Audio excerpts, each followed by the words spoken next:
Hello students, welcome to my YouTube channel. Myself, CMA Harsh Sompura. So today I come up with another video related to BCom semester 4 valuation of shares. ये valuation of shares जो है वो आपका accountants and taxation वाला जो subject है उसके अंदर एक चैप्टर है अकाउंटिंग के रिलेटेड है। Valuation of shares corporate accounting के रिलेटेड इसके अंदर से एक सम आपका आएगा ही आएगा, ये गारंटीड है। एमसीक्यूज भी आएंगे इसमें से, ये भी गारंटीड है। ठीक है, तो अच्छे से करके जाना बहुत जरूरी है। तो पहला ये जो वीडियो है आपका वो इंट्रोडक्टरी वीडियो रहेगा, जिसके अंदर क्या क्या चीजें है वैल्यूएशन ऑफ शेयर्स में क्या क्या है वो सारी चीज मैं बता दूंगा। ठीक है, एग्जांपल के साथ।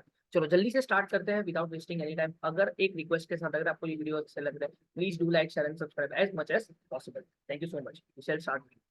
चलो, वैल्यूएशन ऑफ शेयर्स।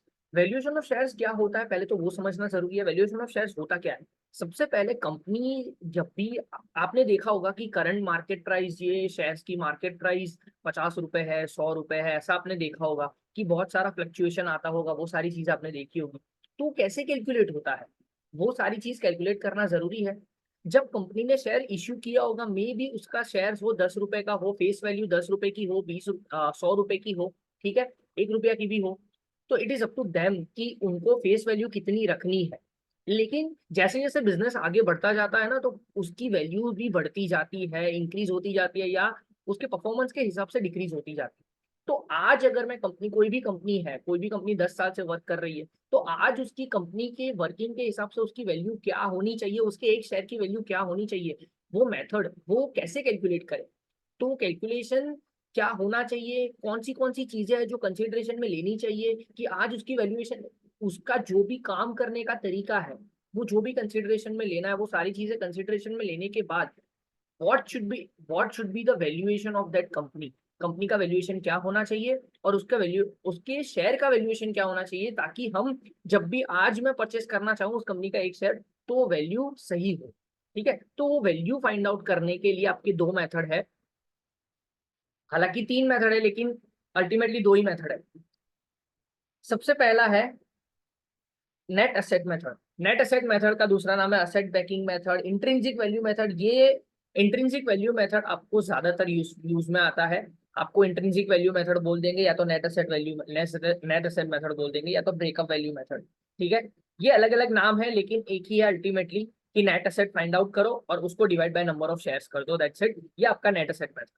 मतलब ये ऐसा अजम्पशन है, नेट एसेट मेथड में ऐसा अजम्पशन है कि आज के आज कंपनी अगर सेल हो जाएगी, बिक जाएगी, तो कितने रुपए मिलने वाले हैं कंपनी को, और अल्टीमेटली कितना शेयर है, नंबर ऑफ शेयर उससे डिवाइड कर दो, तो आपका पर शेयर आपको आधा क्या मिल जाएगा, आपका नंबर ऑफ शेयर से एक शेयर की वैल्यू मिल जाएगी। एंड दूसरा है कि इनकम को बेस ले लो। दूसरा है इनकम को बेस ले लो, that is yield method. Yield method मतलब इनकम को, अर्निंग कैपेसिटी को कंसिडरेशन में लो, उसके हिसाब से वैल्यू क्या है।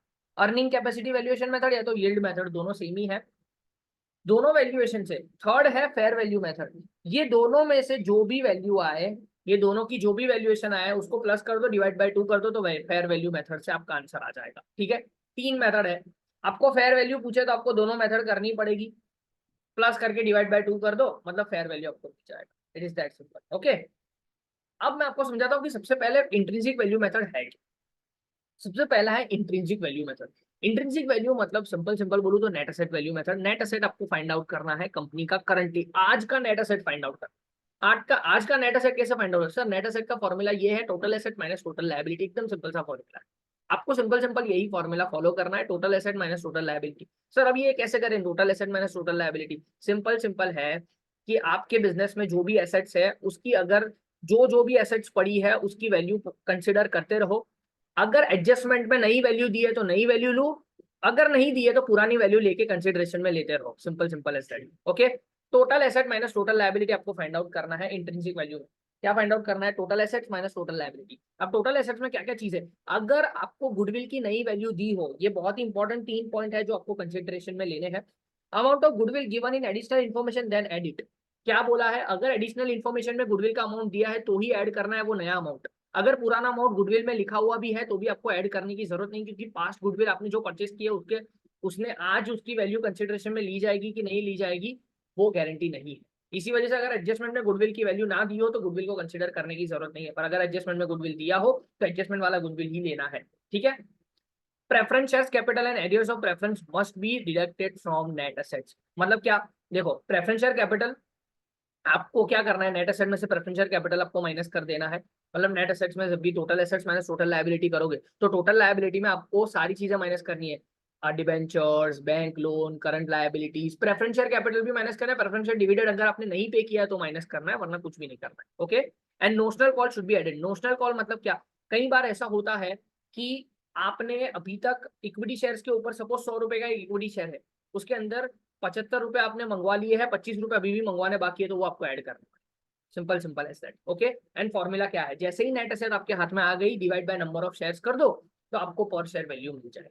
देखो ये सारी इंट्रोडक्शन दे रहा हूँ, सम के थ्रू आपको बताऊंगा अल्टीमेट। ओके, फिर उसके बाद यील्ड वैल्यूएशन मेथड है। यील्ड वैल्यूएशन मेथड में सबसे पहले आपको क्या फाइंड आउट करना रहता है, फ्यूचर मेंटेनेबल प्रॉफिट। अब फ्यूचर मेंटेनेबल प्रॉफिट कैसे फाइंड आउट करते हैं, आपको पिछले 3-4 साल का प्रॉफिट दिया होगा, उसका एक एवरेज कर दो।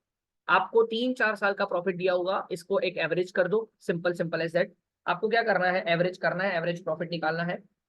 जो भी मैं लिख रहा हूँ ध्यान से देखना, एवरेज प्रॉफिट निकालना है। उन्होंने 3-4 साल का प्रॉफिट दिया होगा, उसको नेसेसरी एडजस्टमेंट करो। एडजस्टमेंट करना कैसे है वो सम्स के थ्रू मैं बताऊंगा। उसका एवरेज प्रॉफिट निकाल दो। एवरेज प्रॉफिट के बाद आपको क्या करना है, सिंपल सिंपल सा, एवरेज प्रॉफिट में से टैक्सेशन अगर माइनस हो चुका है तो कुछ माइनस करने की जरूरत नहीं है, उसको बोलते हैं EBIT, earning before interest and tax. अगर earning before interest and tax है आपका, तो पहले क्या करो, इंटरेस्ट माइनस करो। इंटरेस्ट माइनस करने के बाद आता है EBT।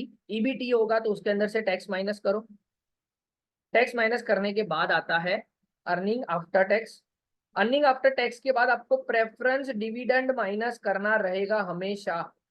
प्रेफरेंस डिविडेंड माइनस करना रहेगा आपको, मोस्ट प्रोबेबली ये दिया जाएगा, मोस्ट प्रोबेबली आपको अर्निंग आफ्टर टैक्स दिया जाएगा। अर्निंग आफ्टर टैक्स में से आपको प्रेफरेंस डिविडेंड माइनस करना है, करना है, करना है, और वो जो आएगा उसको बोलते हैं earnings available for equity shares, EAES। Earning available for equity shares बोलते हैं उसको। तो ये आपको earning available for equity shares को कितना अर्निंग्स अवेलेबल है for the purpose of dividend, वो आपको फाइंड आउट करना। तो वो फाइंड आउट करने के लिए क्या चाहिए आपको, profit after tax. Profit after tax दिया हो तो उसके अंदर सीधा सीधा प्रेफरेंस डिविडेंड माइनस कर दो, तो आपको जो बचेगा वो आपका earning available for equity share holders आपको मिल जाएगा। और फिर आपको क्या करना है, सीधा सीधा एक rate of dividend find out करना है। क्या फाइंड आउट करना है, रेट ऑफ डिविडेंड। पहले आपको future maintainable profit find out करना है। फ्यूचर मेंटेनेबल प्रॉफिट जैसे ही आपको फाइंड आउट कर लो, उसके बाद आपको क्या करना है, earnings available for equity share holders आपको फाइंड आउट करना है। अर्निंग्स अवेलेबल, फिर रेट फाइंड आउट करना है। रेट कैसे फाइंड आउट करोगे, ये आपका जो भी आंसर आया earnings available for equity share holders, वो divide by equity share capital, total जितना भी paid up equity share capital है वो टोटल करना है, मल्टीप्लाई बाय 100 करोगे तो आपको रेट मिलेगा। एक रेट जैसे ही आपको सपोज रेट मिल गया, 10%, 15%, 20%, 40%, जितना भी रेट हो वो रेट मिल गया, फिर उसके बाद ये फॉर्मूला यूज करके आपको मार्केट वैल्यू फाइंड आउट। ये फॉर्मूला क्या है, फॉर्मूला है डिविडेंड फ्रॉम एवरेज रेट। मतलब ये जो रेट आया वो यहाँ पे न्यूमरेटर में लिख देना है, रेट जो भी आया वो न्यूमरेटर में लिखना है, divided by normal rate of return, divided by normal rate of return into paid up share value, paid up value of shares. Paid up value of share मतलब जितना भी पेड अप किया है पर शेयर वैल्यू उतना multiply कर दे। Suppose 100 रुपए का शेयर है, 50 रुपए अभी मल्टीप्लाई, 50 रुपए अभी तक मिले तो 50 रुपए ही मल्टीप्लाई करना है paid up value of share. मतलब सिंपल सिंपल ये जो रेट का वैल्यू आया, रेट जो भी आया वो ऊपर लिख दो न्यूमरेटर में, divided by normal rate of return, ये एग्जामिनेशन में दिया ही होगा आपको एडजस्टमेंट में, वो नॉर्मल रेट ऑफ रिटर्न नीचे डिवाइड कर दो, multiply by paid up value of shares कर दो, तो आपका दोनों का आंसर आ जाएगा। ठीक है, तो अभी एक एग्जांपल के थ्रू आपको समझाने की कोशिश करता हूँ। एकदम सिंपल सिंपल एग्जांपल है, देखो ये एग्जांपल बैलेंस शीट दी हुई है। ठीक है, ये बैलेंस शीट आपको दी हुई है। ये बैलेंस शीट के थ्रू आपको मैं नेट एसेट मेथड आपको समझाने की कोशिश करूंगा, क्योंकि आपको यील्ड मेथड तो बहुत ही इजी है, अगर वो आपको अलग से ही देना पड़ेगा प्रॉफिट, तो उसका तो एग्जांपल कराऊंगा तभी आपको कर दूंगा अच्छे से एक्सप्लेन। लेकिन नेट एसेट मेथड आपको एक्सप्लेन करना जरूरी है, इसी वजह से मैंने एक एग्जांपल लिया है। देखो एग्जांपल, ये बैलेंस शीट है, बैलेंस शीट के अंदर क्या क्या चीजें दी है पहले वो देखते हैं। देखो share cap, share holders fund दिया है 1000 equity shares of 100 each, 1000 10% preference shares of 100 each दिया हुआ है, एंड ट्रेड पेएबल क्रेडिटर दिया हुआ है। ओके, फिक्स्ड एसेट्स दिया है, tangible asset, intangible asset, goodwill दिया हुआ है 10,000, non current investment preliminary expenditure 10,000 दिया हुआ है। ठीक है, other information, goodwill valued at rupees 5,10,000, goodwill valued at 5,10,000, unrecorded liability of rupees 10,000, unrecorded liability of rupees 10,000 ये भी दिया हुआ है। अब जरा सोल्यूशन करते हैं। क्या होगा, देखो मैंने बताया था सबसे पहले आपको वैल्यूएशन ऑफ शेयर्स करना है तो नेट एसेट मेथड करना है। नेट एसेट मेथड में कैसे चेक करना है, पहले सबसे पहले मैं जो चीज बता रहा हूँ ध्यान से देखो। नेट एसेट मेथड में सबसे पहले आपको टोटल एसेट जानना है।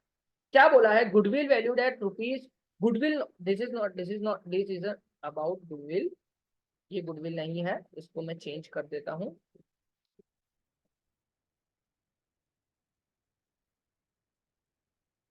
एसेट्स वैल्यूड एट ₹5,10,000, ये लिख दो।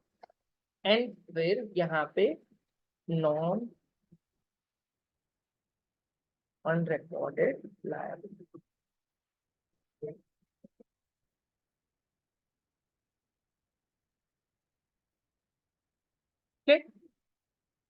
Goodwill and other assets valued at 5,10,000, इसका मतलब क्या देखो, अगर यहाँ पे गुडविल की वैल्यू दी है, उन्होंने बोल दिया कि गुडविल और अदर एसेट्स जितना भी है ना वो आपको कंसिडर कर लेना।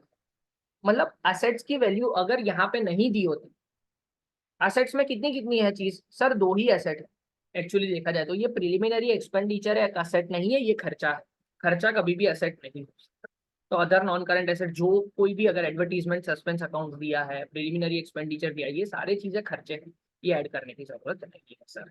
तो पहले हमें क्या ऐड करना है, tangible assets and goodwill. Goodwill अगर एडजस्टमेंट में दिया तो ही ऐड करेंगे, तो यहाँ पे तो सर एक ही चीज है जो ऐड करने वाली है, तो इसी वजह से उन्होंने दोनों चीज दे दी कि goodwill and other assets valued at 5,10,000। अगर नई वैल्यू दी है तो नई वैल्यू ले लो, उससे ज्यादा कुछ करने की जरूरत नहीं है। 5,10,000 रुपए गुडविल और अदर एसेट्स के लिए डायरेक्टली मैंने लिख दिया। ओके, चलो उसके अंदर से मुझे लायबिलिटी माइनस करनी। लायबिलिटी में है क्या सर, लायबिलिटी में दो चीजें हैं, एक दो दो, और तीसरी चीज अनरिकॉर्डेड लायबिलिटी 10,000 रुपए। ओके, देखो प्रेफरेंस शेयर कैपिटल हमेशा लायबिलिटी रहता है, और क्रेडिटर भी लायबिलिटी है, कुछ नहीं बोला हो तो बुक वैल्यू माइनस कर दो। एंड अनरिकॉर्डेड लायबिलिटी 10,000 रुपए है। देखो अब जब तक ना बोला जाए कि प्रेफरेंस शेयर डिविडेंड उन्होंने पे नहीं किया है, तब तक लायबिलिटी में मत लिखो, ठीक है। जब तक स्पेसिफिकली ना बोला जाए कि प्रेफरेंस शेयर डिविडेंड नहीं पे किया है, तब तक उसको लायबिलिटी में अलग से माइनस करने की जरूरत नहीं है। तो यहाँ पे मैं 1,00,000 और 2,00,000 और ये 10,000, ये तीनों चीजें मैंने माइनस कर दी, तो कितने रुपए आ गया, 2,00,000 रुपए। 5,10,000 में से ये तीनों लायबिलिटी मैंने माइनस कर दी, तो 2,00,000 रुपए आ गया।